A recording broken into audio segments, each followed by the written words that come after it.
असं आहे की 1993च्या अगोदर आयोग ही कल्पना नव्हती.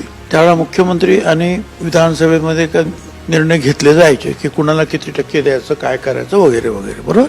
पण 93 सालामध्ये इंदिरा साहनी केस वगैरे जेव्हा झाली त्यावेळेला सुप्रीम कोर्टाने सांगितलं की याच्या पुढे आयोग नेमलं जावं आणि आयोग चर्चा करेल, ओबीसी मध्ये कुणाला घ्यायचं असेल किंवा न घ्यायचं असेल ते ठरवतील.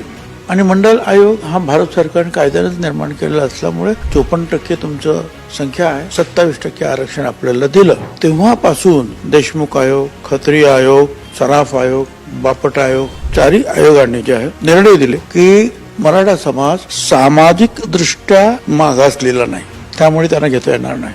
सुप्रीम कोर्टाने सुद्धा हाच निर्णय दिला. याचं कारण असं आहे की सुप्रीम कोर्टाने सांगितलं हा समाज जो आहे आर्थिक दृष्ट्या कदाचित काही मागासलेला असेल परंतु सामाजिक दृष्ट्या मागासलेला नाहीये, असं सुप्रीम कोर्टाच्या खंडपीठाने सांगितलं.